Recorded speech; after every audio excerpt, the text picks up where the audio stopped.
Yeah. So I got an interview out of that last night. Welcome to the AppSec EU 2014 Chapter Leaders Workshop. My name is GK Southwick, and I am the Community Manager for the OWASP Foundation, and I will be your host for today. This will be a roundtable discussion, so basically, if you have any questions, please use the Q&A function from Google+. Ask your questions, and we will pose them to the other chapter leaders here in the room, live in Cambridge, and we'll see if we can get you the answers that you need. You'll have to pardon me. I'm going to be walking out of the room quite often. I have a pretty bad head cold. So I will have, if I have to walk out, I'll have somebody else come over and check the screen for questions. So I guess we're live. We're recording.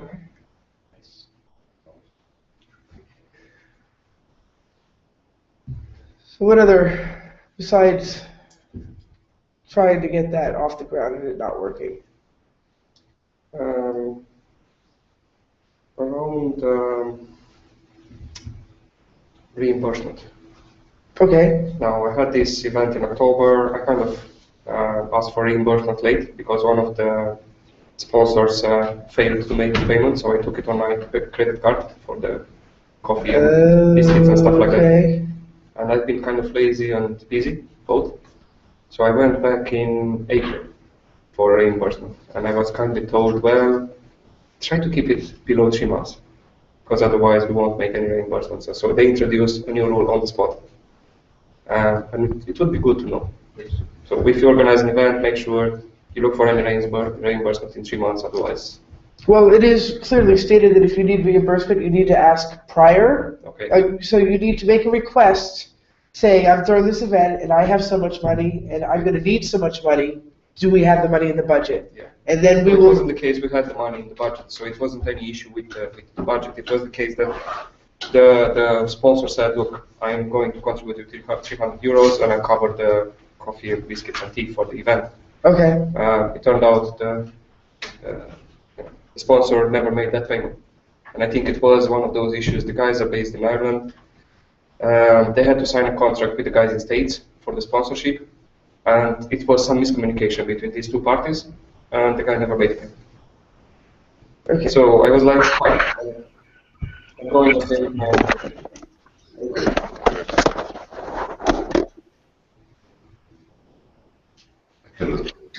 You need to mute yourself.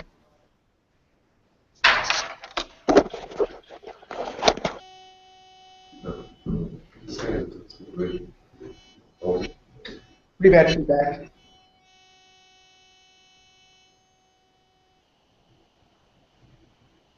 Up at the very top of the screen? Yeah. There you go. Okay, great. Thank you. So for me, it was the case, fine, the event took place. 1 week later, the service provider came and said, well, who's going to pay for the services? I heard nothing from the announced sponsor, so I'll pay with my own credit card. And after that, I was literally lazy to make the claim. So it was my fault, most of it, I guess.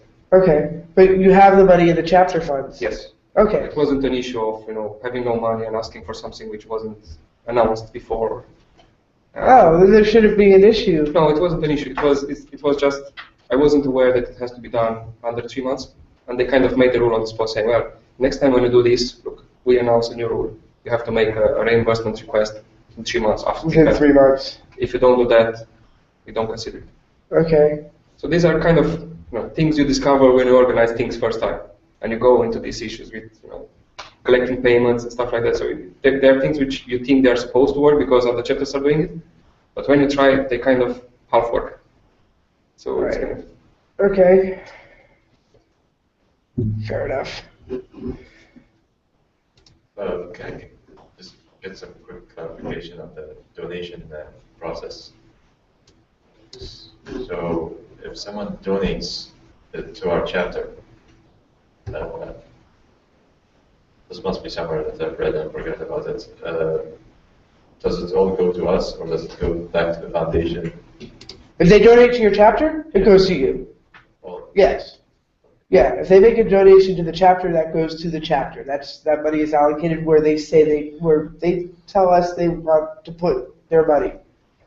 So it either goes to the chapter or the project or what, yes. But if they earmark it for your chapter, it goes to your chapter. It does not come, we don't split it with you on that, in that case.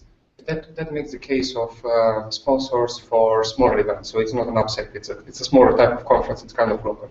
Right. I had plans to use the button on the screen, which was for the chapter. So for each chapter, you have a button for donations. And I was told, no, use something different. So again, one of those things. I have something there. Why I can't use whatever the organization provides me with the button for donation for the chapter, for this event? Why do I have to advise people? And they're asking me, which button should I use? The one on the chapter list, or is anything else to make the donation as a sponsor? They were asked to do the donation via the web. And they were told to use a different system for donation. So probably a bit of clarifications for how to process the sponsorship via donations. It's required. Right. Well, I don't know, just for the sponsorship, we have now Qualis as a sponsor for our local chapter, and they use directly the donate. right. Yeah. And the money goes to you, yeah? Yeah, and it was fine. I think there are two different processes for just donation, and if there is an event involved, there is something else. Right. It's So probably the if they're just donating money to your chapter, they can use a donate button. If they want to sponsor OWASP in general and split the money between a project and your chapter and the foundation, then they need to go through our the membership coordinator, through Kelly Santa Lucia. She's the one who handles memberships, because that would qualify as a membership, not just as a donation, because they'd be getting sponsor recognition.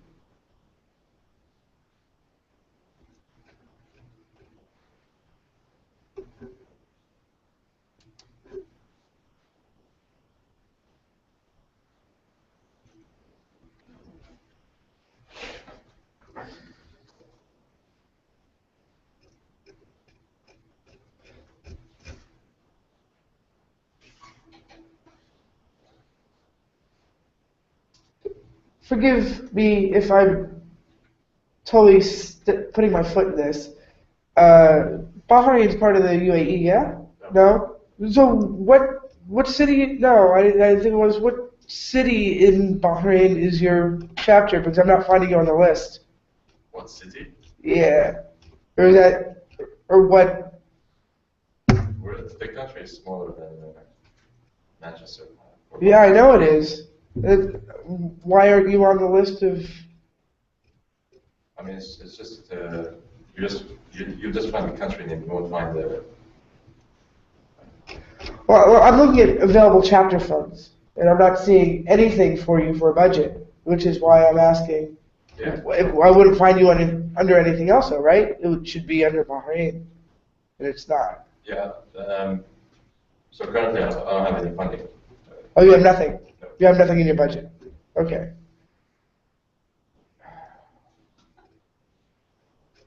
That's probably another question. Would it be a good idea to have, new chapters being given a default type of budget, kind of €100, dollars, something to at least to have the first meetings?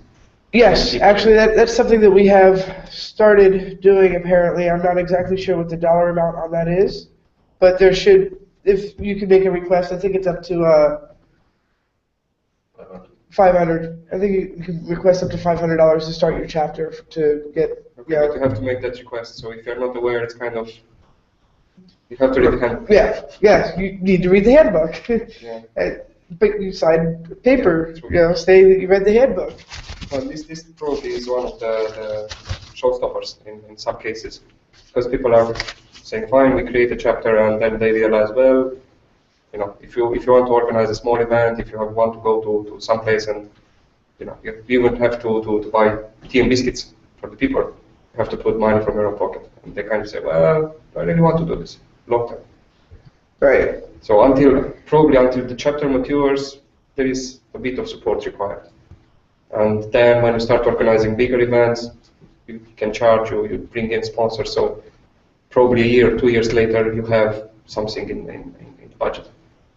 But until then, it's kind of survival mode. You can't do anything because you have nothing.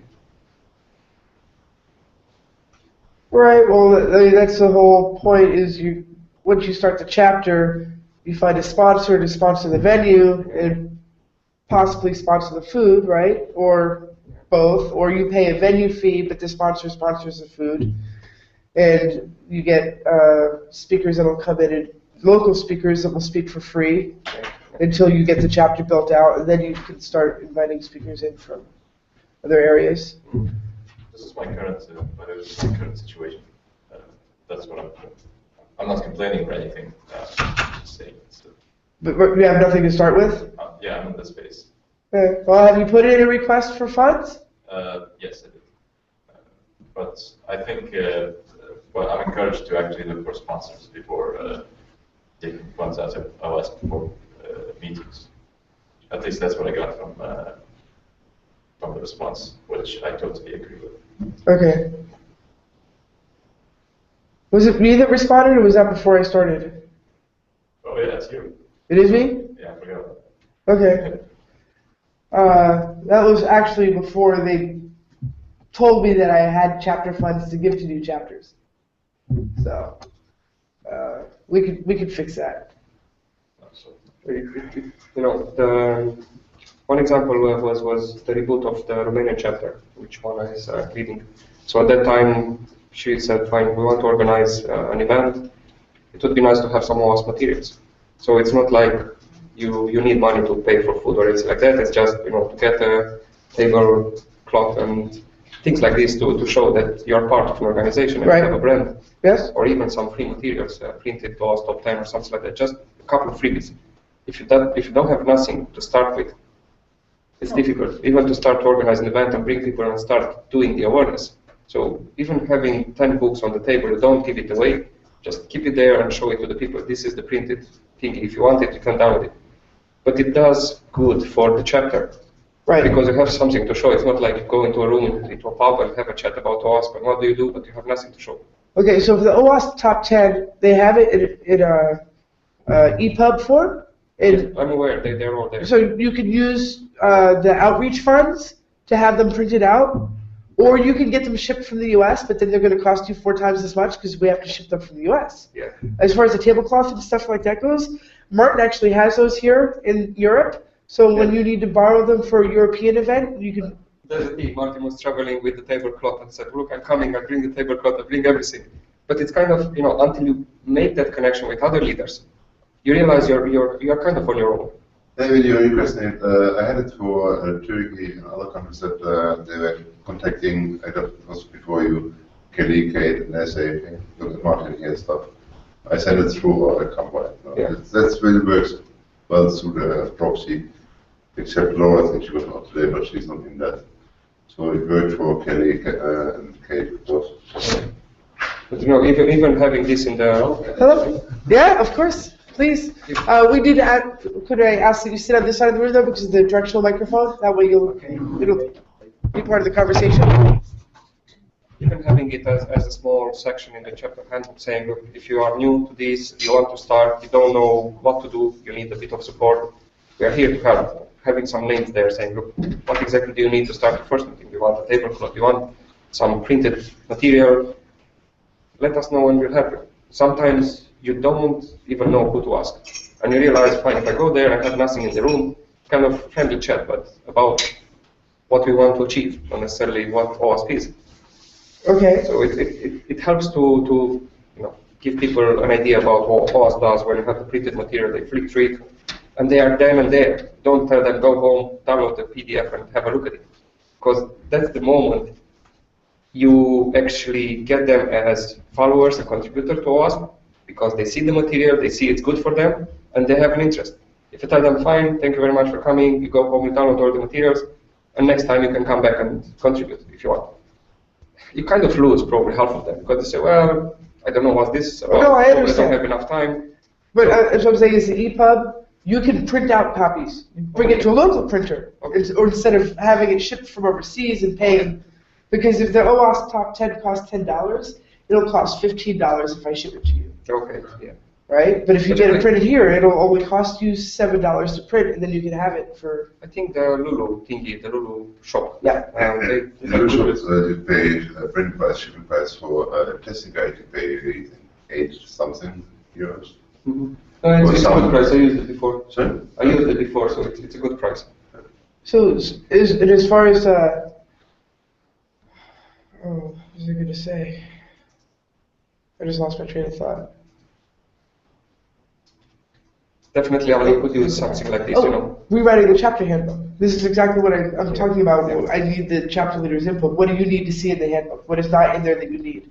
As far as reaching out, though, that's what the chapter leader's mailing list is for. Yeah.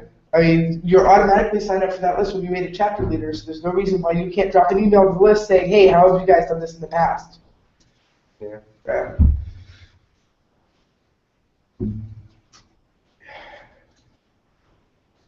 But I do agree that there's no reason why there shouldn't be a page in the chapter leader handbook that has links to everything that you need. I just need to know what you need in there. Yeah.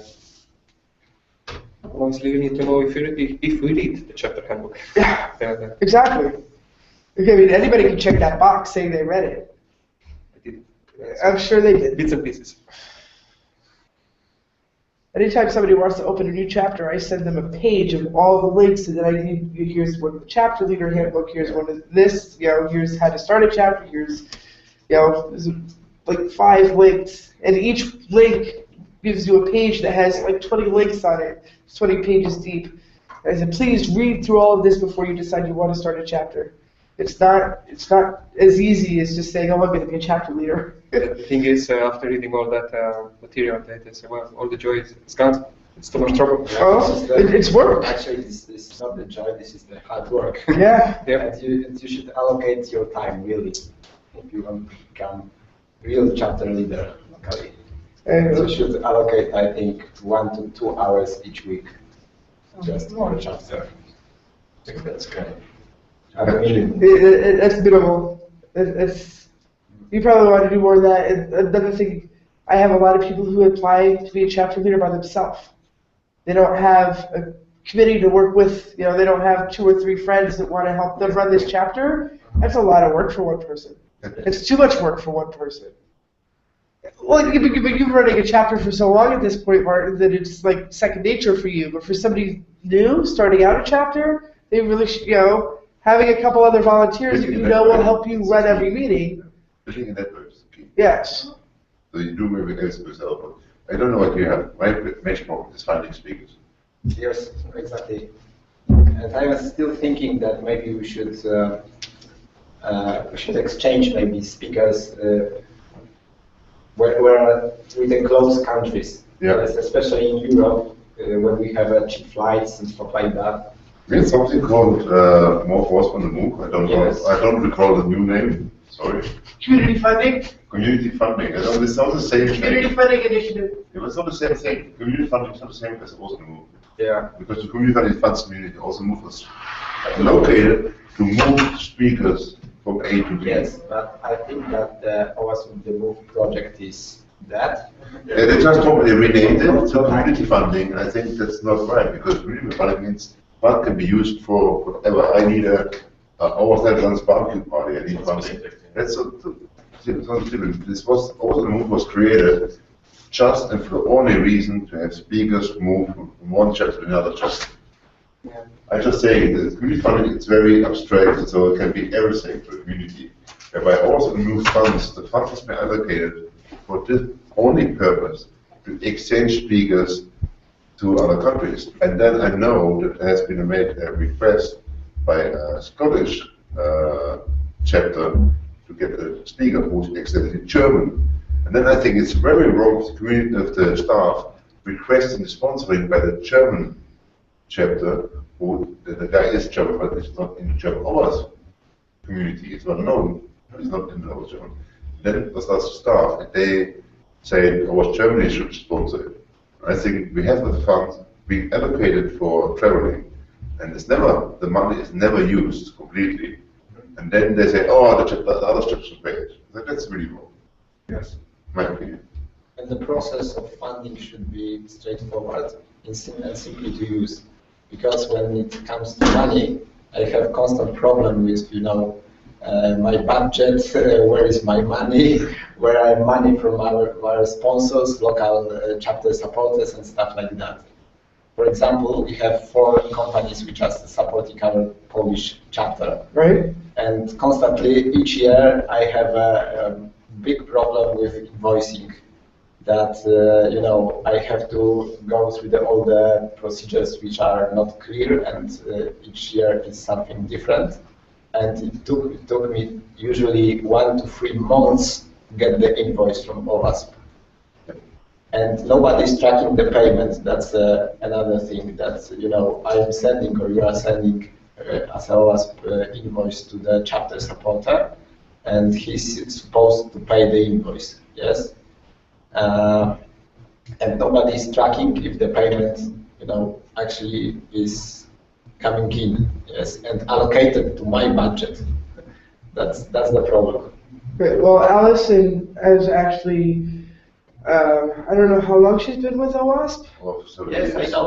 Oh, very long. OWASP, But- really? But I usually I am exchanging, I don't know, maybe 10 to 20 emails with her and other OWASP staff to get the money to my account, and all the process. I mean, invoicing, payment, and stuff like that.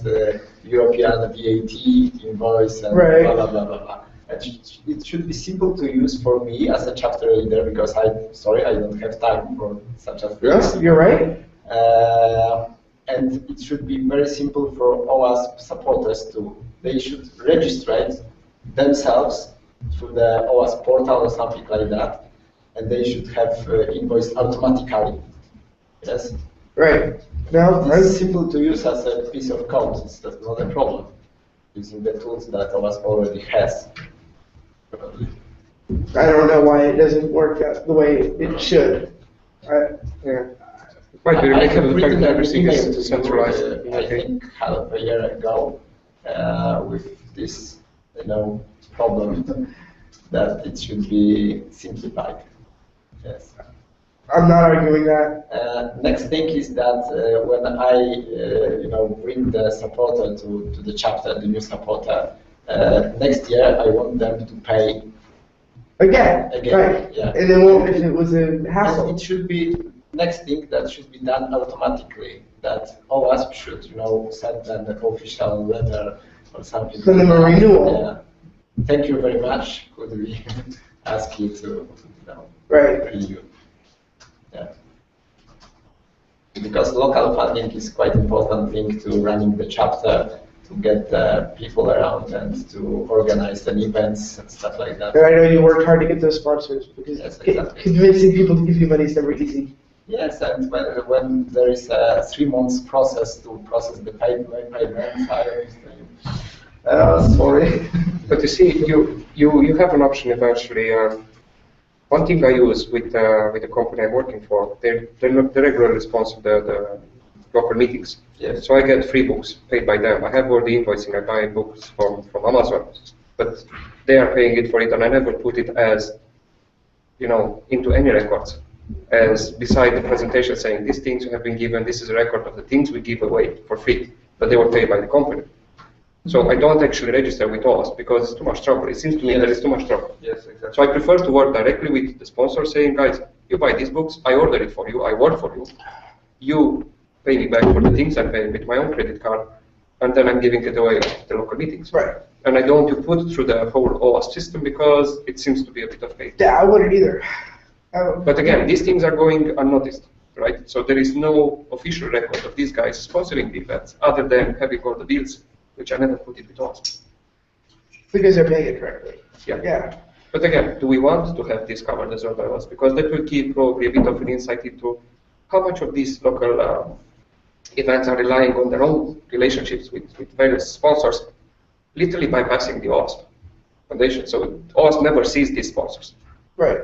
Because they are kind of small enough, 50 euros, 100 euros per event, buy a couple of free books, a couple of InfoSec books and give it away for free. And that's kind of, it motivates them because it attracts people, it's their name there as well on the slides. That's pretty much it. There is no other form of recognition.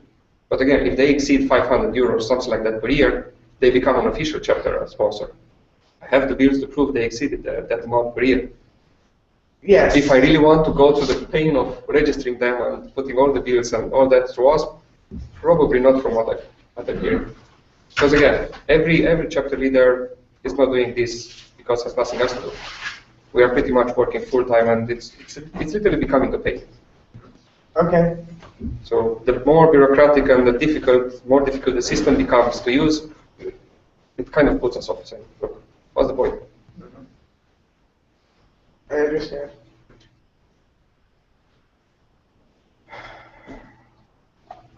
I don't know how things used to work. I know things have gotten a lot more convoluted, a lot more bureaucratic, as you say, in the past 2 to 3 years. Is that what Martin? You've been chapter leader longest, yeah? Adrian? Hi. Hi. Could I ask that you sit up On beside this side, yeah. the microphone? Yeah, yes, no problem. Thanks. Yeah, I think it's much more work.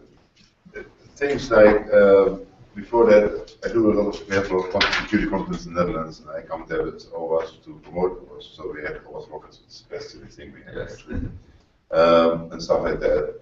Before that, I just requested it, then George had the conference site, so it was easy because I could at least buy the website, get the stuff, and that gets harder and harder. So there's so many irrelevant questions I fill out. All I want to say is, I have in this conference, I will represent OWASP, that many attendees, and I need this. That's all I want to say, and all coming around and waiting for it, and then that's frustrating. Yeah. It makes it's less and less fun to be always promoted because it's much more overhead for stuff you're not interested. The next thing, which is very, very bureaucratic or too bureaucratic for me, is the events which I am taking a part of the event as a OWASP chapter leader because I'm invited to speak about OWASP or I don't know, top 10 application security verification standard or something like that. And when this event is commercial, yes, according to chapter leader workbook, yes, Handbook, yeah. I need to ask OWASP Global if I can support this event. Yes. Okay. Because it's commercial one, and we are partnering, but it is not very official. They want just to have a OWASP logo on the conference site, and they want to have, and they want me or other OWASP members as speaker. That's all. But each time I need to officially ask for permission. Not to speak at a conference. But yes, it's become more bureaucracy, and it's killing a lot of initiatives you just want to say, next week I have a conference, can you speak? For example, I never asked for permission. Maybe I am violating the chat handbook. We don't care because do it for the better for us. So, yeah, I think at the moment the staff or whatever organization are holding me back. Sorry, I have to say, I just ignore them. For example, I think 2 months ago I was approached by organizers of HANA.net project worldwide conference in Warsaw in Poland, that they want to partner with OWASP. But the conference was paid, was commercial, yes. Okay. So I forwarded them to OWASP Global, and they didn't manage to, to agree on simple things.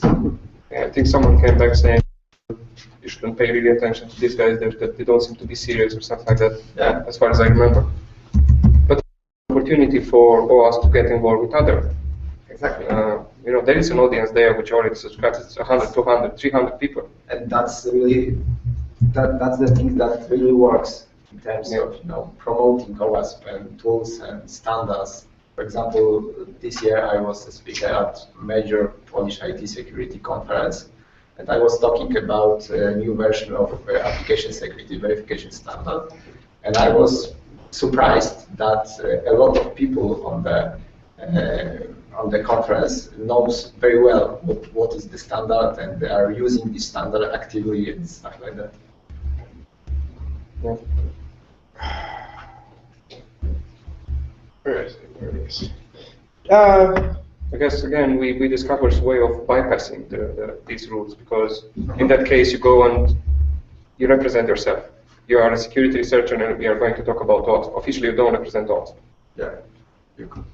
Right. But again, that might be a disadvantage for you, because if you want to really speak about OWASP and promote it, but you don't represent OWASP, they say, who are you? Yeah.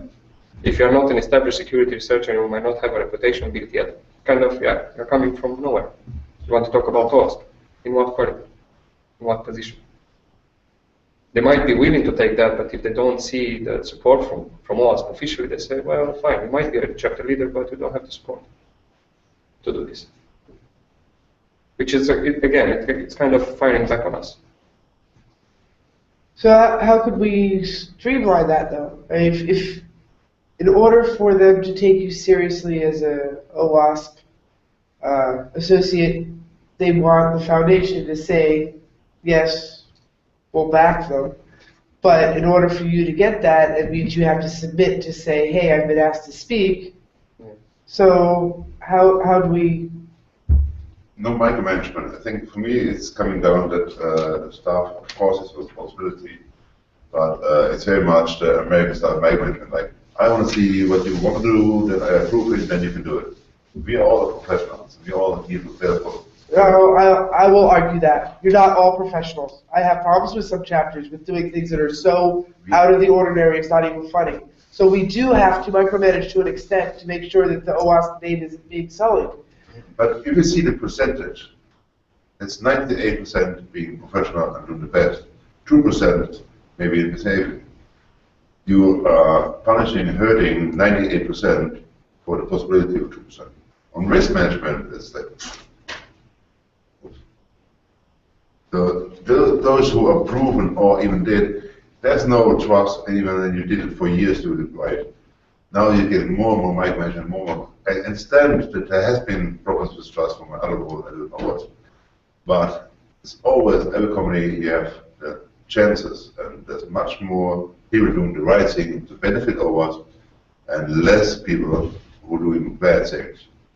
So now you're punishing and hurting the initiative of those who are doing right, because of the small chance of people doing wrong. So how do we fix that? Do we say that if you've been running a chapter for 3 years and we know that you've been running the chapter well, and we've never had a complaint against your chapter, that you no longer need to ask permission? No, you have to justify what you did for request money, but there's a certain stance of, like in companies, like, okay, to a certain amount is the budget you are regulating your own chapter budget, but not all chapters have easy with having income, so they have base budget. Because, okay, you do it, and you submit what you did and why.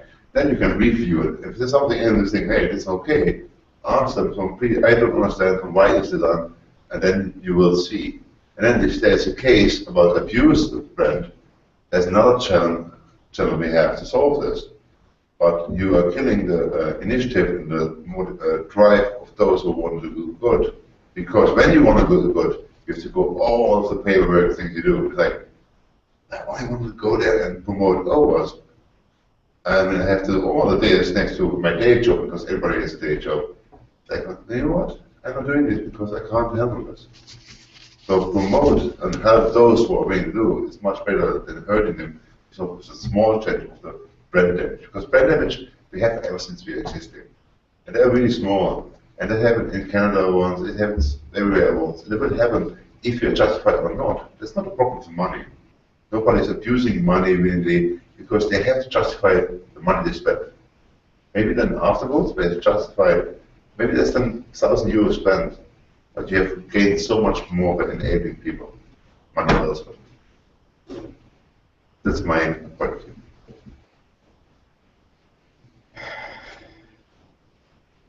Yeah, I think we were talking at two different angles there. You're talking more about funds for the chapters. Funds, initiatives, it's the same, because you have energy from the people who do work right. It can be funds, it can be doing things, it can be talking to other communities. It makes for me the difference. It's money for they want to do something, and the most people do it for the good.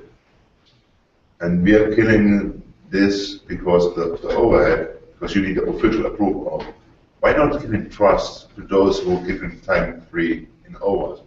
And those 1 or 2% who are abusing it, they will get punished. So maybe we should trust the leaders and somehow monitor what's going on. Yeah, and then when something happens, we have other ways, physical ways. You can report on the main list.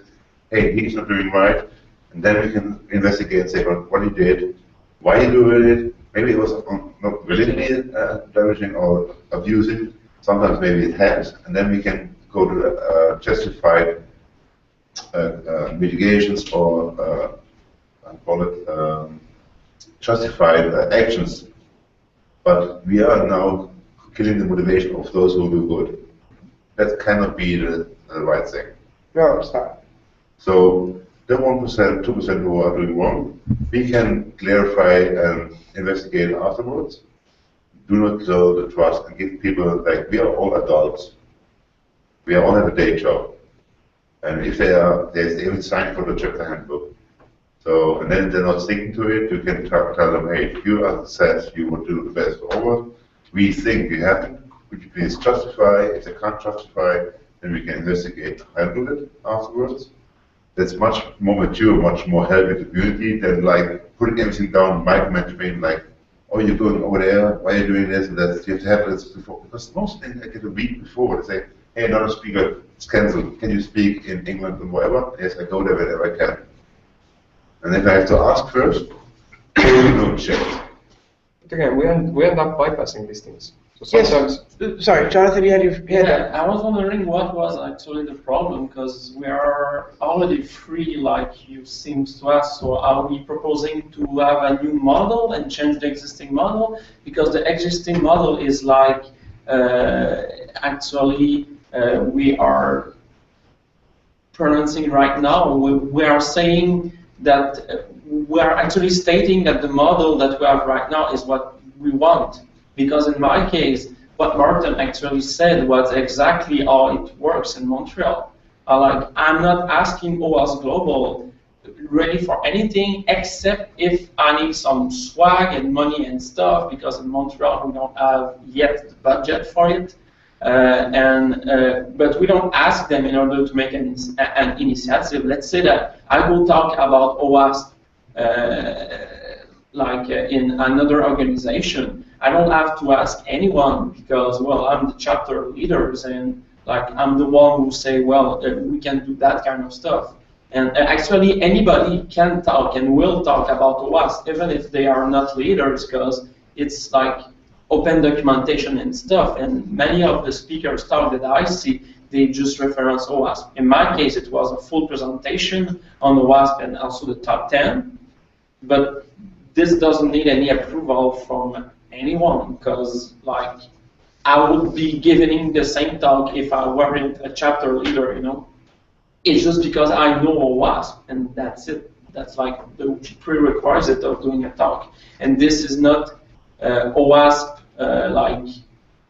it's not like OWASP that has to regulate that. It's the people that ask me to go talk if I know what I'm talking about, because they will know as a conference, as an organization, if I know about OWASP or not. They will see my background, they will see that I work in application security and stuff, and they will see it better than you because they are local. And they see me running all around in Montreal and they say, yeah, that guy, you know him. But you at OWASP Global, you probably don't know me. Because, well, you don't see me going around. So that's why having the global look upon what's happening local, it's much more yes, for the 2% that will screw it up, then you need to be there in order to identify them and make an action.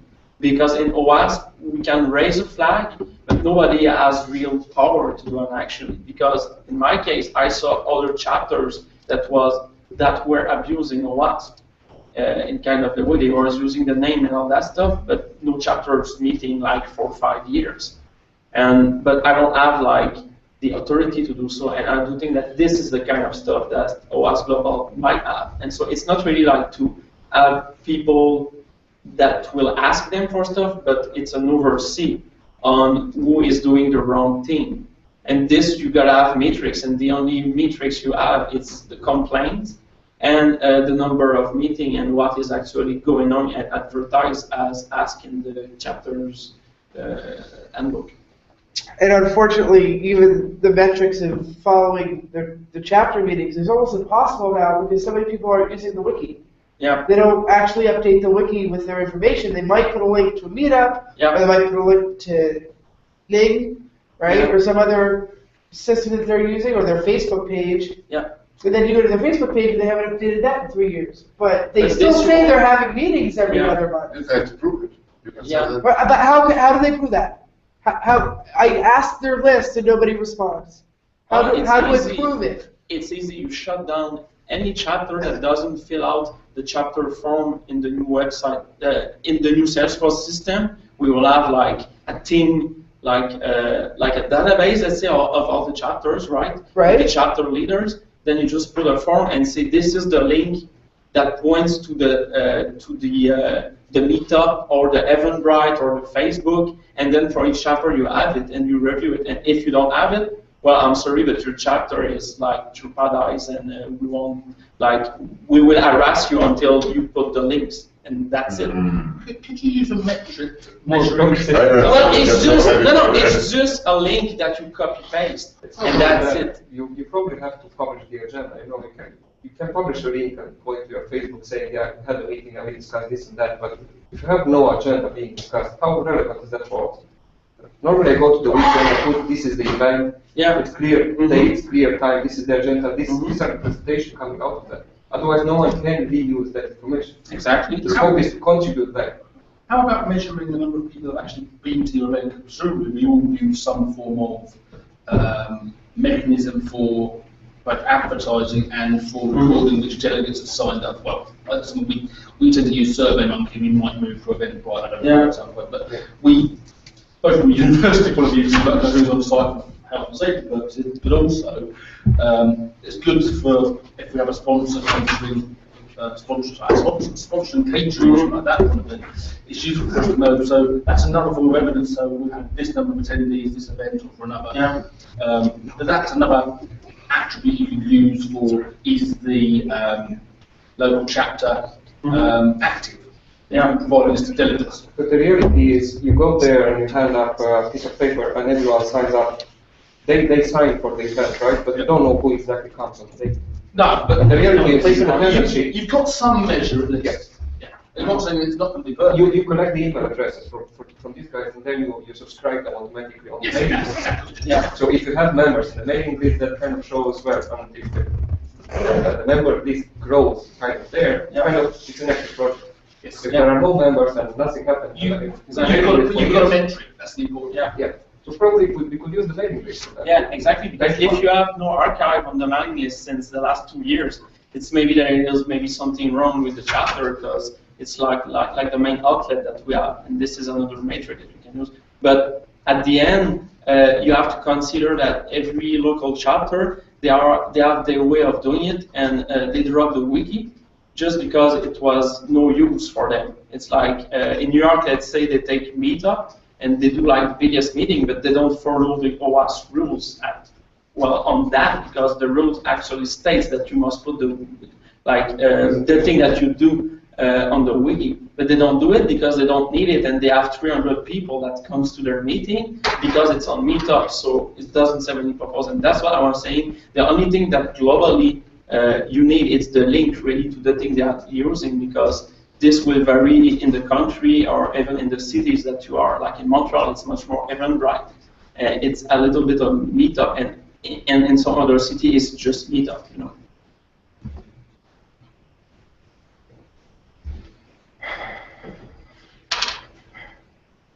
But if you want to clean the chapter, it's just like you take those metrics and you check. Like if there's a chapter that hasn't any like mailing listing and no chapter meeting, there it's inactive. Yeah, no, that's not really true. No? But you have all the email addresses. What I did for the summit in 2011 and other things, I emailed all the chapters. I supplied Kate a list of all European chapters back then, with the chapter leaders on the website who have our email address. email those. If they don't reply in a reasonable amount of time, like inside a week or 2 weeks, then you can assume they are dropped. Yeah, but what if he answers your emails, but no meeting has been done in the past 3 years? And then you know, and then you have already 50% gone because 50% of the emails bounce and you don't reply. Yeah.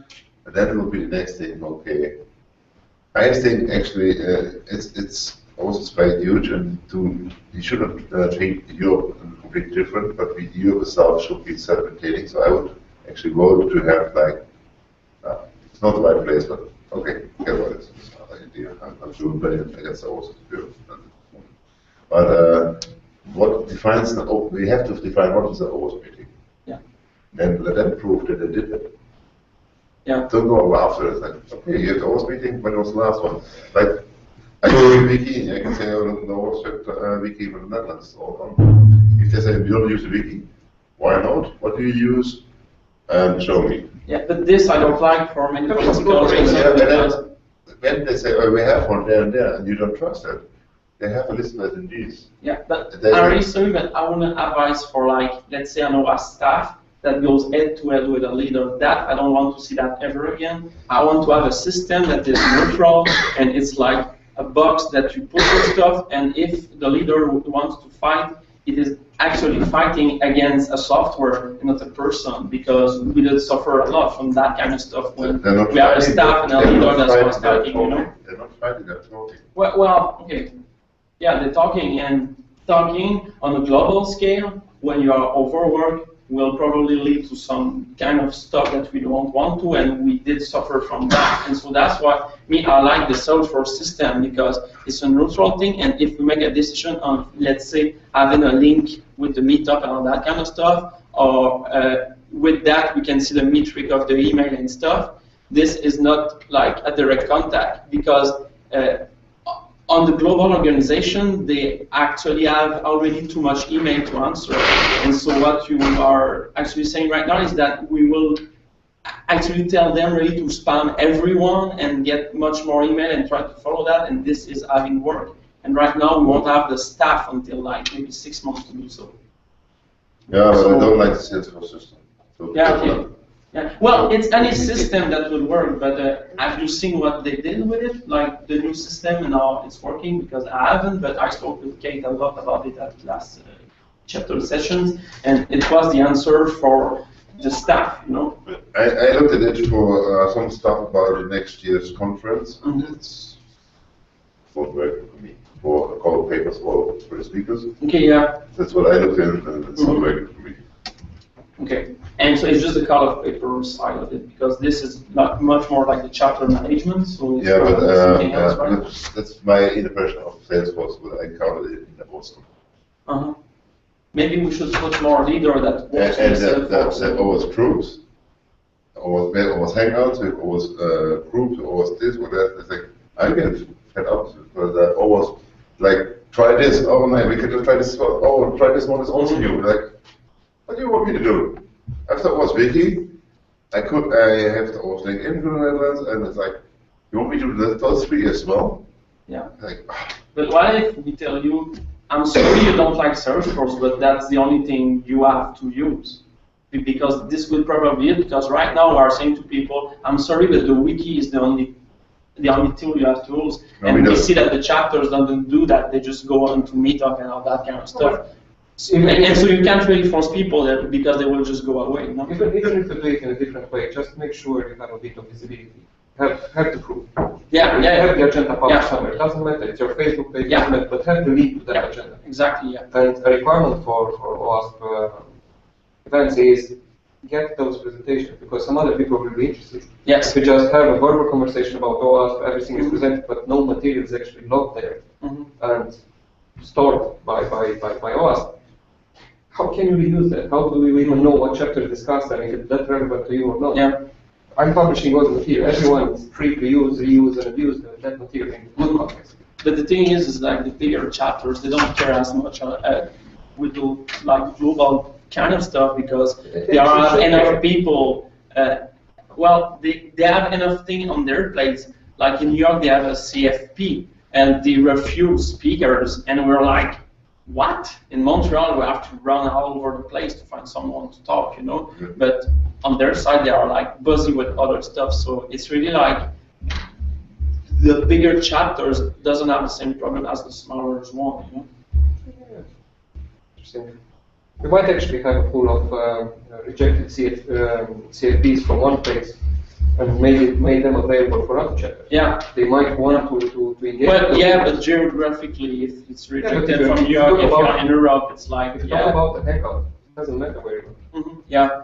So we should use this opportunity to actually give the pool of presenters, potential presenters, which might be available. Will that will be on the next platform, like the Salesforce, like a list of the speakers and where did they attend or something? Do you know if this is planned on the next system?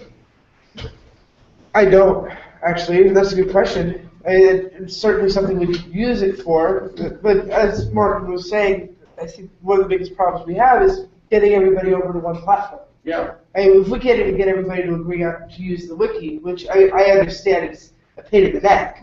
I have to use a wiki for B-sides as well, and it's not intuitive. It's horrible, but I have to because it's part of the process. But if I can't even get people to use the wiki for OWASP, how are we going to get them all to sign up to Salesforce? Yeah. You know? You have to give them like maybe something like a candy if they are using Salesforce. Then they will get this in return. And if they really need it, then they will use it. It's much more like not forcing, but like the people that use the proposed platform will have a bonus that they wouldn't get like otherwise. So this might work. But again, it's like you see in big organizations. The strategy is being changed probably too often. This year is this product. It was Eventbrite. It was Cvent. It was whatever. Every year it's changing. Right. Probably for good reasons. But if there is no kind of long-term stability, you don't know what to expect. So this year is Salesforce. What's next? Yeah. Can anyone confirm Salesforce is the way to go for the next 3 years? And then you can make a plan and push everyone to it. Or you push madly for everyone to jump with Salesforce, on board with Salesforce, and then next year out. change. Right. Well, Salesforce apparently they gave us a certain number of accounts for free. So But nobody else wants to use it. I know. Pretty much. Honestly, I don't like it myself. I was supposed to use it to organize the volunteers, but even just trying to build out the volunteer shifts and member nation through Salesforce, it was an absolute wreck. It's don't get me started. I can't stand it, but it's what I'm given and I'm told I need to work within its parameters. Yeah. I can't. I But hate the mailing list management, the newsletters management, the members management, that Alan from K that was doing the thing that they need, you know. Oh no, absolutely. From that standpoint, it's great from the internal for the staff. Yeah. But I don't understand. I see why it would be such a big problem for the community. Yeah. Because the community is Well, so large. the it's a problem lot. is that with OWASP, we all have an opinion, and this doesn't scale on like when you centralize stuff. I have this with like the YouTube channel. There's a bunch of people that say, me, I'm on Vimeo, I'm on another. I say, okay, well, fine, well, good luck. Because if you try to centralize something and you take the opinion of everyone, you will never get there, you know. And so you must say, well, Other people's opinion. yeah, no, but your opinion are good if it's in application security and it's for a debate. But at some point, or on a organizational point of view, I think that you have to make a decision somewhere, and many people will be unhappy about it. But if most of the people just use it and say, well, it does the job, then it was a good decision. And I think that that's what happened with OWASP Global when they say we want to use the Salesforce, because they probably do like exactly what we do right now each 3 years. There's a guy that proposed something, and then there's another guy that don't like it, and then they discuss, and they just go nowhere, because it's not like having a discussion on application security and why we should do that. It's really implementing something. So it's totally like another side of OWASP that we tend really to treat as it was like a project, but actually it's not a project, it's infrastructure. Yes. It's not the same thing. Yeah, and I'm saying that I have a infrastructure- project that is infrastructure, but my project really shouldn't be a project.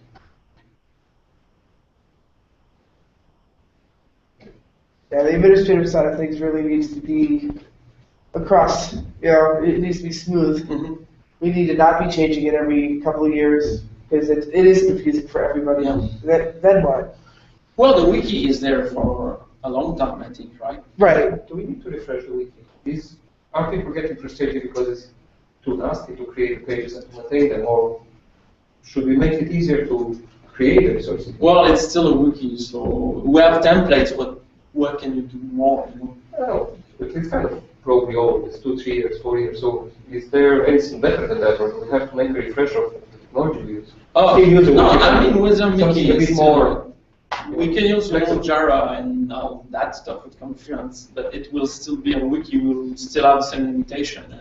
Yeah, but it's kind of a lot of manual editing. And Yeah, that's why we have the Salesforce platform, because the Salesforce platform is supposed to be like a database with fields and stuff. So that's the trick. You put something on a closed source type of thing. Yeah. You don't have control of that unless you start paying. And at some point, these guys will ask, fine guys, you got too many accounts and you have to start paying. Yeah. Well, this we have a contract. So. Yeah, we have a contract for so many accounts.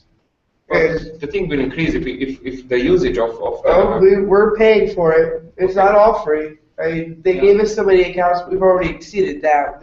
Every single time we have to upgrade something or have them change something in their database to match what we need out of their system, it costs us.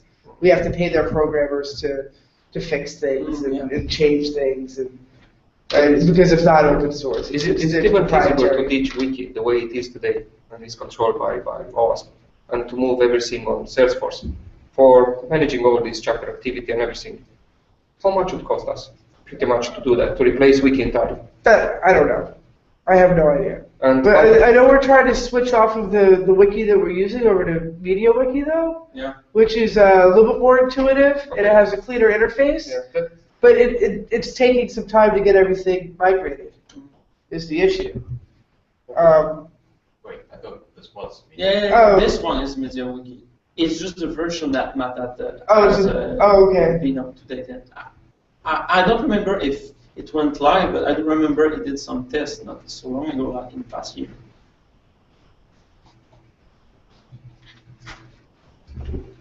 So, but then again, it comes at the same point as we asked with project. OWASP really should provide a platform, and then the leaders will use that platform. If we take the opinion of every leader, we'll get nowhere. I'm sorry, but like I'm here since 2 or 3 years, and I don't see nothing that goes like upfront instead of the decision that actually people don't care about the others. And leaders by themselves do that.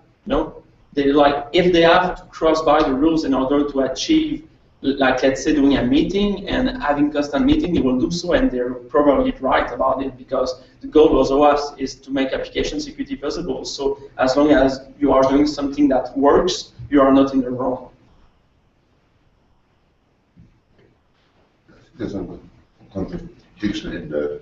Yes. Yes, you say one thing you will be recognized, but as long as you do good, you do nothing wrong. Yeah, exactly. That's why you should provide like incentive, bonus to people that actually follow the rules, and this will probably help the smaller chapters because the smaller chapters will say, I don't know where to start, so they will follow the rule, and then they will get something, Maybe it's a good question. How do you define a smaller chapter? It's a chapter that has like one leader and basically no meetings. And a big Smaller chapters than an active chapter. Well, it's not inactive. Or it's just a chapter which started always. Yeah. Or rebooted, because many of the chapters they are actually like rebooted and stuff. And we have one in Quebec City that was like that. And they tried to reboot it for only 1 year or 2, but they didn't have like that much platform, and they finally did it by chance after 2 years of trying. So.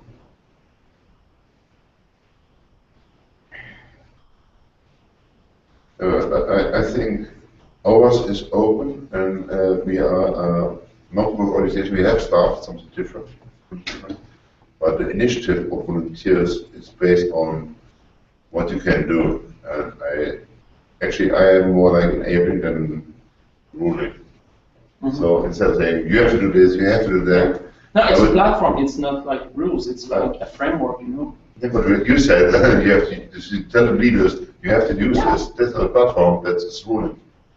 Well, we already have that. The chapter handbooks, it states that you have to do stuff and people don't do it. So yes, I'm saying there is something that is contradictory because we are dealing with humans. But if you state it, you will have more people that will follow it, you know? And there will always be like a bunch of people that won't follow the rule, but you will probably have the majority that do so if the rules make sense, right? That's always true. Yeah. But I think the way, maybe it's the different in language, but I think you saying more like that's the way of doing it. If you're not doing it, you're doing wrong. That's how it's. How I.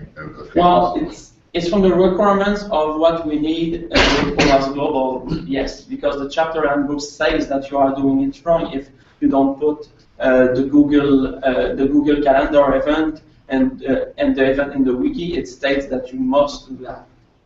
So we have to make a decision now, like on what you are gonna make like obligatory, or maybe with an incentive. It's like you will have access to more stuff if you do that way. But then again, how you manage like the people that have users if you don't have any rules, right? Like, you know, the minimum meetings that you must have by a year. That's a metric that you can measure and say, okay, it's not enough, or like something like that. So.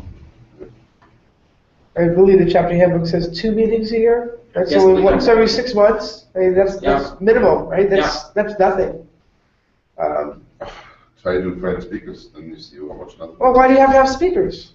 Why can't you just do lightning talks? Yeah. Why can't you just have a meeting? Just have a bunch. Very easy because then it will not show up if there are no speakers. Yeah, exactly. Get a sponsor and give them beer, and then they will show up, right? No, I even said free beer, free meat. Yeah. I barbecue. 3 colleagues might show up. Nobody else. Okay, so nobody showed up, but you still held a meeting, so you're still exactly. making your. There was back then. Now I have a chapter meetings, 2 speakers, 3 pizza, whatever sponsor. Yeah. Then they show up. When I have an agenda and I have speakers, then the Netherlands they will not show up if I don't have speakers. Okay. Exactly. People are coming for knowledge, not for socializing. Yeah. But still, you can make an event. Let's say we did that in Montreal. We can make an event that is I can make an event, but I want to make a successful event. Now I have 50 people coming to my event. I try to do 6, but I do also at my Lux Day, we had 200 people last time. I do a chapter meeting, average between 20 and 30 up to 1,500, depending on the speakers. I do my best to get 4 or 5, plus the Lux event, what is once in 3 years in the Netherlands, 1 year in Luxembourg, 1 year in Belgium. So I don't meet as 6 chapter meetings. I have 4 where I'm lucky, but these are very 4 high quality meetings. But you are meeting the minimum requirements, right? The thing we are saying is that if you don't, you can try to make those kind of events for you to see what works or not in your area. Those kind of events is very cultural different. Yeah. Because in Netherlands, I cannot make a meeting another day than Thursday. We tried Tuesday once, such because nobody likes on Tuesday. So it's very cultural what you're doing. In Germany, they chose for only 1 chapter and they have Stammtisch, but it's very typical German, have a beer and drink and talk about security. That works only in Germany. You cannot, it's very hard to make a rule and define what you have to do over cultural borders. I know that maybe it's different between America where the community in all America is more the same. But in Europe it's quite different if I talk about Romania, if I talk about Poland or Germany. It's a very big cultural difference. Even between North and South Germany, it's a big cultural difference. So it's not like all Europe is the same. It's what we're saying. But that's why we say event, and we don't say like make like a meeting that does that event. It's like it's supposed to be 2 events per year. So I would say if people possibility of speaker in Germany will win by some budget. Because every interesting speaker is the best thing to promote others. Okay, I'm not arguing that, but if you can't get a speaker, so long as you have 2 meetings a year, then you're still an active chapter and there's no chance of getting your membership pulled, right? So for 1 meeting you have a speaker, the other meeting you weren't able to find a speaker, but at least you hold a meeting. You say, okay, we're going to have it at this time, at this place. And if nobody shows up but you, at least you were there and you held a meeting. It still counts. Yeah, and you can actually gather people that will help you to organize a chapter. I think in Quebec City that's what happened, because we made like a Quebec-wide meeting, and then they jumped in and people listened to that, and then they just rebooted the chapter that way, because we made something that wasn't really a talk, but that gave place to people that wanted to contribute. So, but for a chapter that already is running, this doesn't make sense, and I'm agreeing with Martin on that 100%. But ready for a chapter that are rebooting or are actually starting, this is like a thing to consider. And we probably should have like a default like slide deck that says, learn that slide deck, we will provide you help, and this is a default WASP presentation. If you have no and you are the chapter leader, well, you are the presenter, you know. That we can do. I did it in Montreal. If we have no, if speaker, in a given month, I have a talk that I can do, and I just get it and put it, and then we're done with the meeting, you know. And then you give them a meeting for the sake of giving a meeting? No. It's a presentation, but it's not an external speaker. It's one of the chapter leaders or all the chapter contributors that does it. But yes, you can have a meeting that is an organizational meeting that is open, and that way you will attract people. That's what we did in Montreal. I mean, a lot of this could be partners. You can have various partnerships. I mean, I'm it's a unique situation that I'm also an employee of the university. Mm-hmm. So, worst case scenario, I can put in a research student on a security-related issue. Because we've had plenty of times where we've had two speakers, one's dropped out. But we've also done a lot of this cross-fertilisation in terms of this year. We've partnered, we've had sponsors to provide speakers at no cost. They've paid for the food, but that's all great, yeah. We've teamed up with other similar bodies, the East Anglia branch of the IOSP, for example, and I'm going to another event of theirs next week. So we're doing a lot of, and that's brought in more people, crossed both organisations with new thoughts, new themes. Probably do something with the University of Cambridge next year as well. So the more you can bring other people in, and that boosts your attendance numbers. Yeah. I'm biased. I tend to do it during term time, because we don't get one of the students in. But we also get a cross section of Cambridge community, and we also link in British Community Society and various other people that are security, but not just AppSec, it's also the wider InfoSec type stuff. But we do try and open out a bit broader. I have a question. I'm not sure how I can put this in a really clear form, but can OWASP be part of a larger conference, so we can have like a talk, for example, a 30-minute talk. The presenter of OWASP does a 30-minute talk as part of a larger conference. Would that be something that's totally acceptable? Would it make sense? So basically, there's a conference hosted by, let's say, I don't know, maybe a government agency. And OWASP does a presentation there, or you do a presentation on behalf of OWASP at that conference? Basically, yeah. No, absolutely. Yeah. You do that? Okay. Yeah, you can do that. Okay. But like that was one of the arguments they were having. We were not arguments. That was part of what they had brought up earlier was getting permission. Yeah. Okay. You know, getting a hold of the foundation and saying, "Hey, I've been asked to present. Are you okay with the group that I'm going to be presenting to make sure that there's no conflict of interest or anything along those lines?" But then, I mean, so long as it's done far enough in advance, it's no big deal for you to hit up the foundation and say, "Hey, is this cool?" But in the case of they're talking about, I was asked last week to present this week, and I didn't get an answer back, and I'm just going to do it. And I totally understand that too.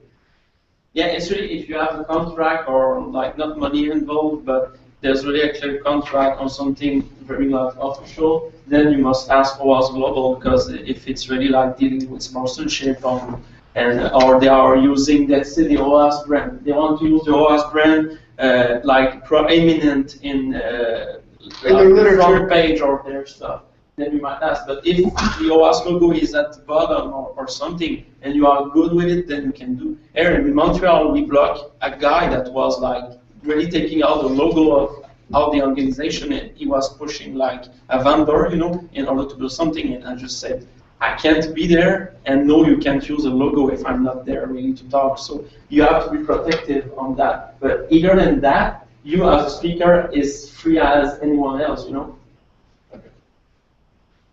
I'm gonna call a 5-minute break. Right. All right. You guys want to grab some water or something? Do you know if there are people that actually got No. online? I have one person. I have 2 viewers. One is Martin, and the other is Sandeep. Okay. That's the only people that I see on the hangout. Great.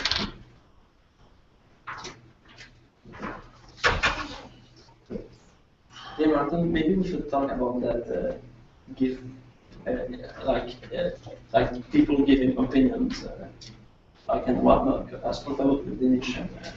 Sorry?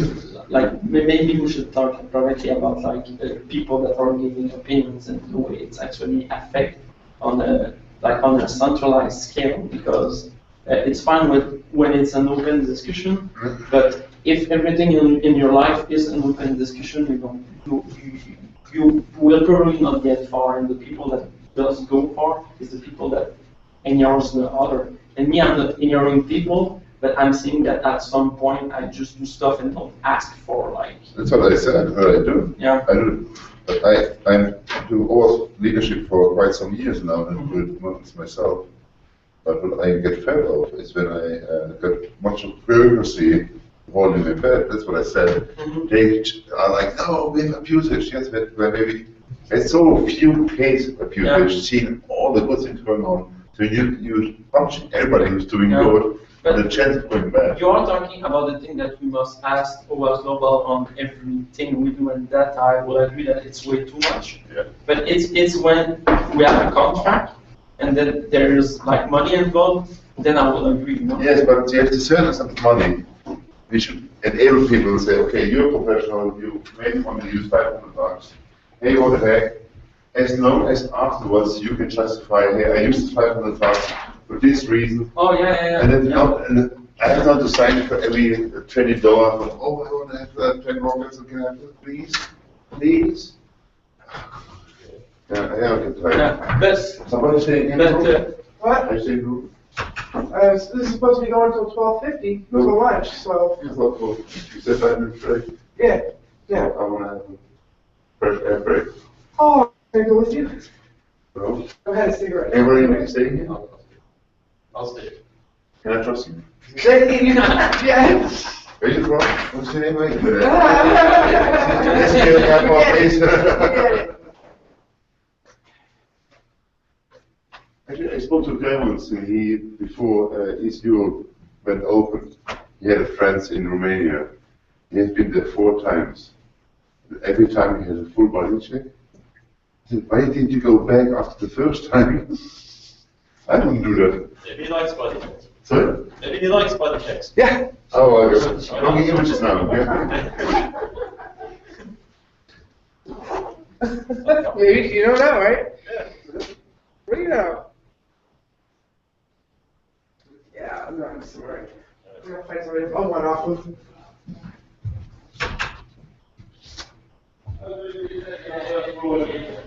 Yeah, I don't really think we have to worry about the room. Nobody's wandered down this hallway for Brian.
was quick.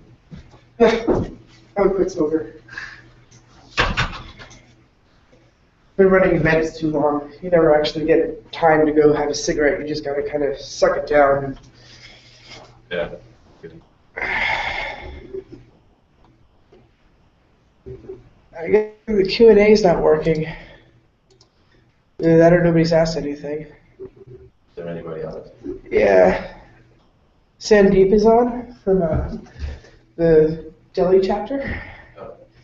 He's one of the new organizers. We just reassigned the chapter to a new group because the chapter organizer has been kind of busy traveling the world and doing other things for the past year or so, and the chapter hasn't been active.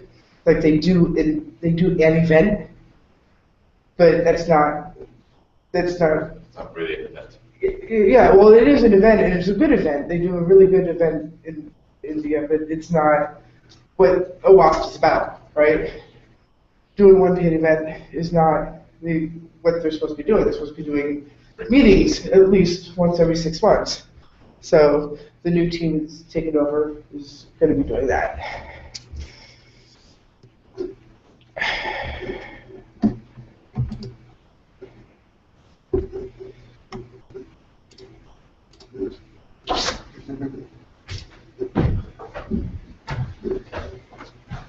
Hi there. Welcome back.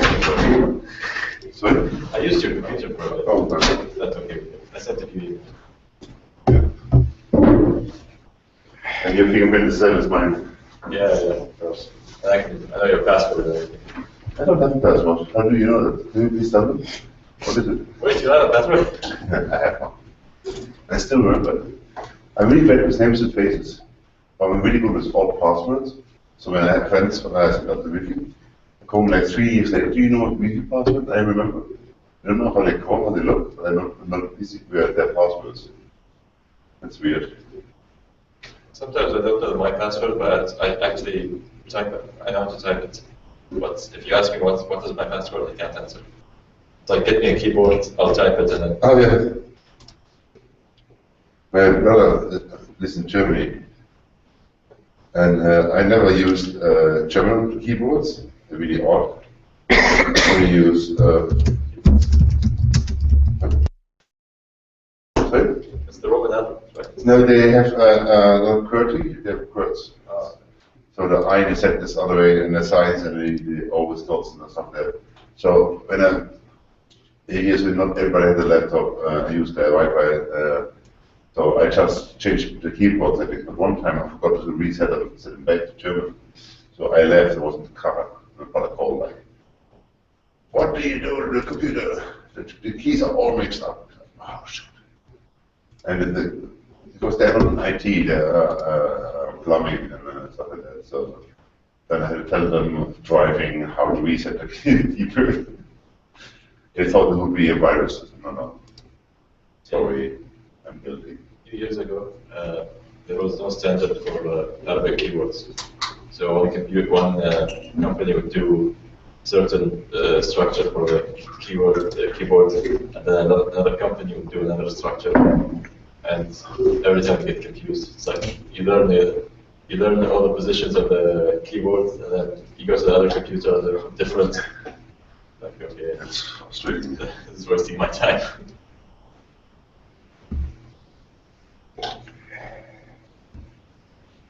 So I did just confirm that the Q&A is working. I asked myself, is this thing on? And it popped up, so. Should answer your question. Yeah.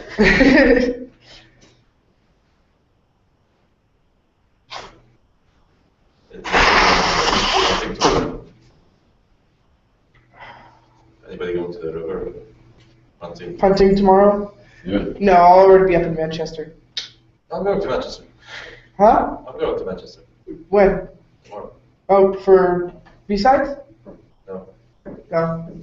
I'm going up there for B-sides Manchester. Oh, I know that you. Yep. This is the first year. It's tomorrow and Saturday.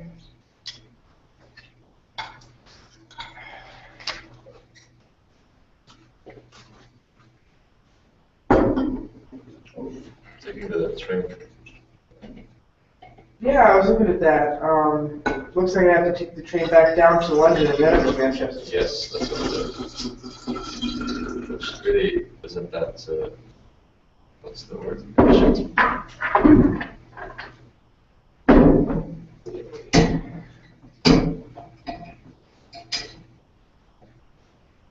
I love these water bottles.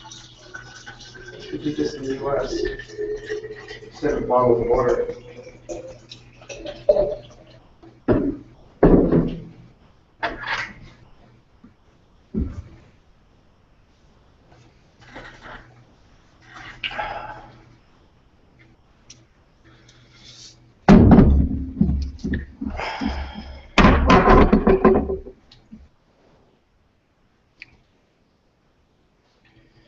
So I was happy that Adrian joined us for a moment, although... Yeah, but I think he has organizing problems. Oh, is he? Yeah, it's stuff to do. Oh, yeah. Problems. You know. There's no... No signal, it's crap. No, none. I think they have something in the building, because if I just leave the building, everything is fine. Yeah, it's bad students.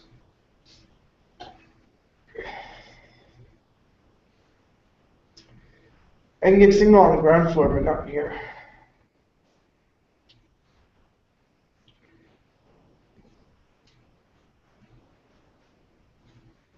The other room is pretty good, 112, 103. I had very good signal there.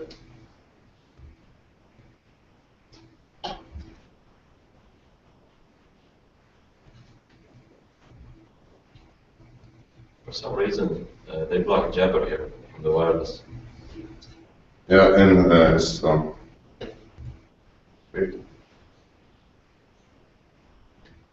There's no nice to chat.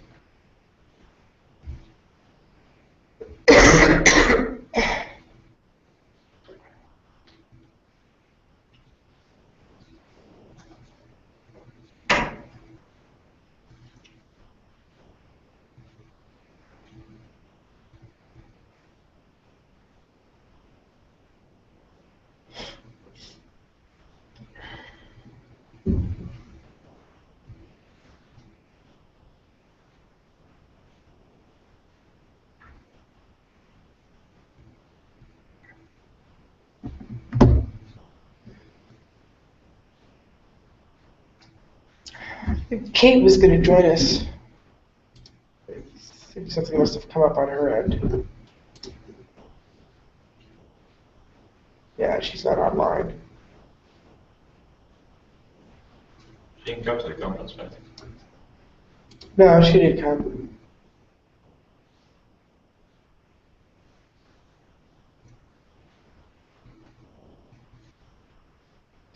Thank you so much for all the time that you put in volunteering downstairs. It was. Did you have fun though? Yes. Yeah. You said no? No, I said yes. She said yes. Then you said thank you, you said no. Okay. No, I said welcome. Sorry. I was like, wow, all the conversations. I should have done two things to say at the same time, I know.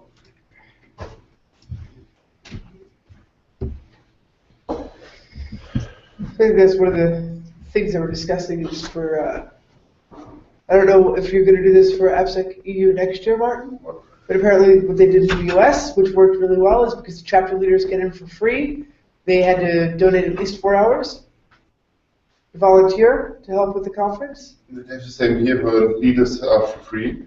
Yes, but they didn't make them volunteer. Yeah. I have a lot of student volunteers, so I think I use those because I have not much to do as here. So I have 3 universities, maybe 5, and I will have students. So then I track students to the conference. Okay.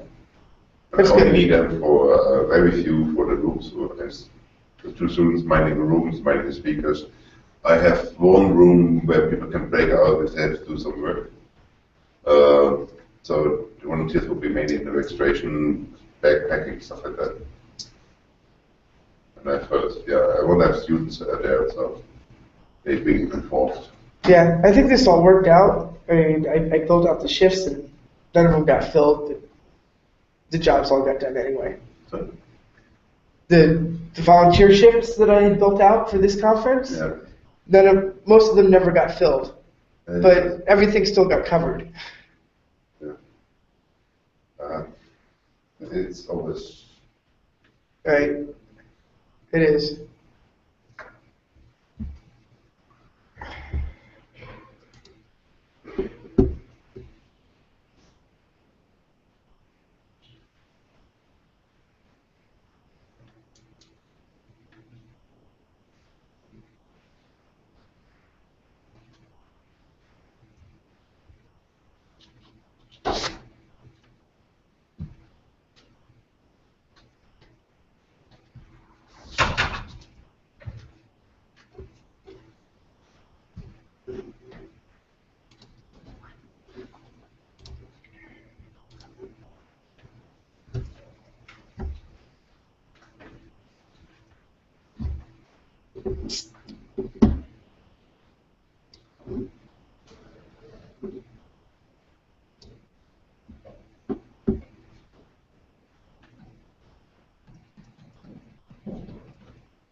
We have one more of the chapter leaders from Delhi. Has just joined us.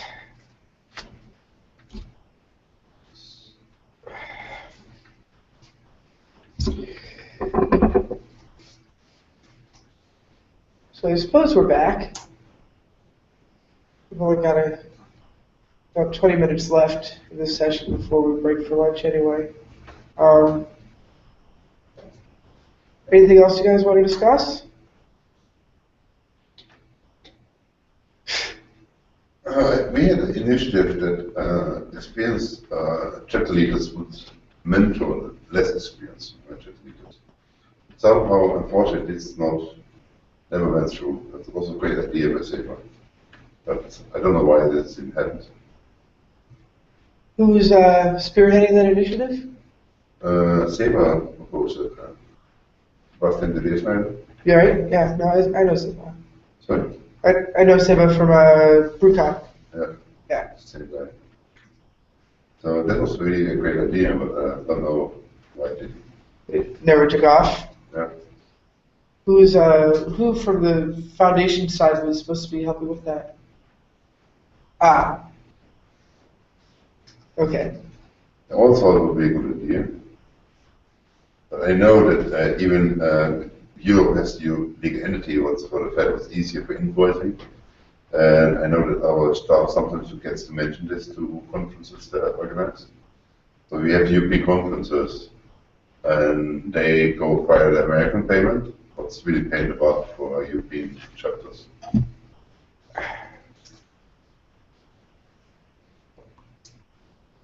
I could use something like that. Sorry? I could use something like that. The mentorship program for new chapter. Should I mentor you? Yeah. Sure. Yeah, just invite me over, then, I have to ask my wife at last. So, should I say it? I need to say nothing. That's this rule. I heard once that Alice Mondrian, she always, how call it, when you bow, like lady does, like this. How do you say that? It's courtesy? Courtesy. Yeah, that she does that. Only she has 2 seconds to think about the answer. Maybe I should do that like that, because I answer first and I think, oh shoot. It sounds different in my head.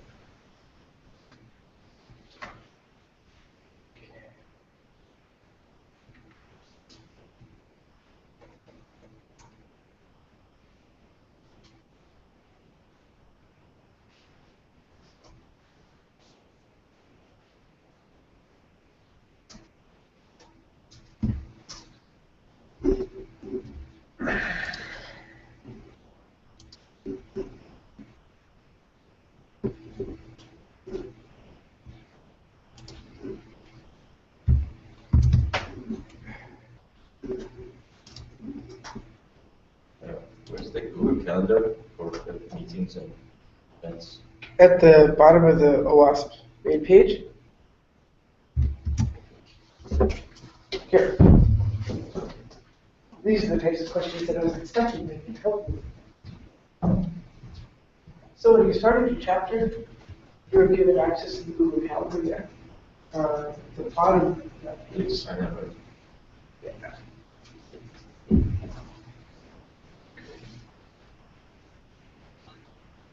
Oh, oops. Calendar. It gives you access to the calendar so you can have your event. Sweet. Thanks. Yeah.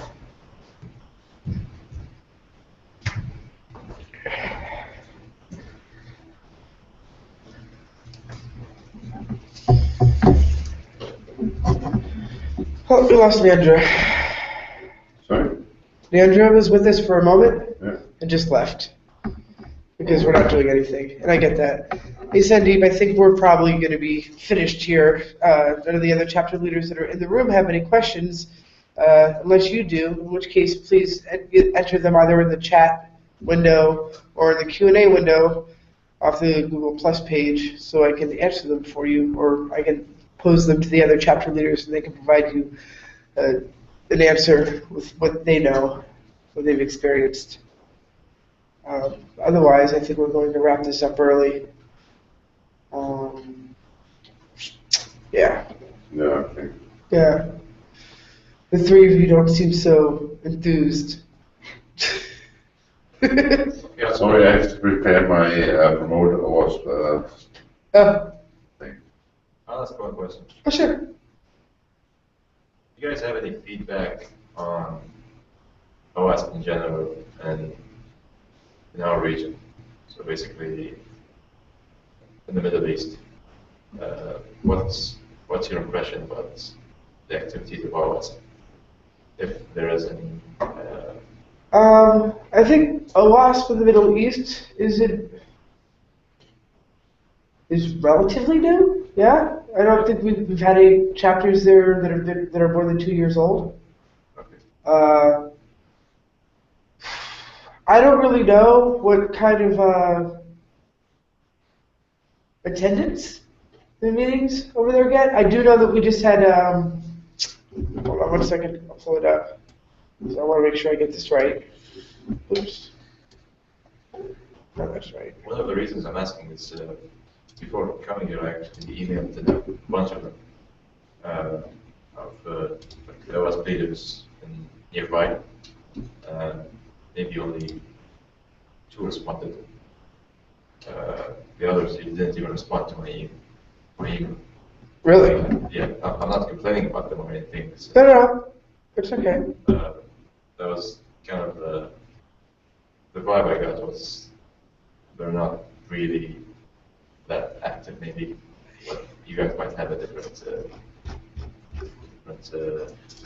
impression. Yeah, we have two. We have a chapter in Qatar. We have 2 chapters now in Abu Dhabi, in UAE. Yeah, those are active. I actually responded. They did? Okay. I don't know about the Saudi Arabia chapters, how active they are. Do you know, Martin? Do you hear from them often? Saudi Arabia? No.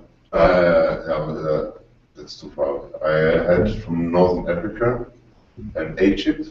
Okay. Okay. That's about the closest I get. Nigeria. Algeria. Algeria. Yeah, they have the student chapter. Oh, okay. They are pretty active. So. They're pretty active. Yeah. Okay. Has been active, but the student chapter has not been supported by the staff, so I'm by the membership committee back then. So Okay. Interesting. But there's when you look where they do for student chapters, Algeria or not, they're very interesting. Okay. What's close to you, Algeria or Egypt? Egypt. Egypt, yeah. Algeria. So, Algeria is too far. It's like really far. It's Yeah. almost it's like coming here. Sorry?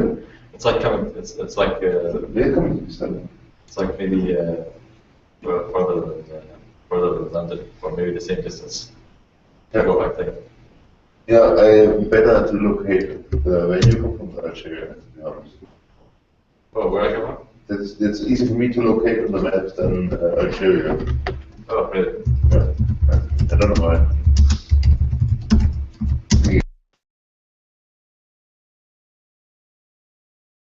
Oh, there. I was completely off. Yeah, then it's. Where did I mix this from? I bet his name's. Yeah, real world, Bible, stuff like that. Okay, I'm good. That was my question. Okay. I've posted that we're closing the workshop, and I'm stopping the broadcast.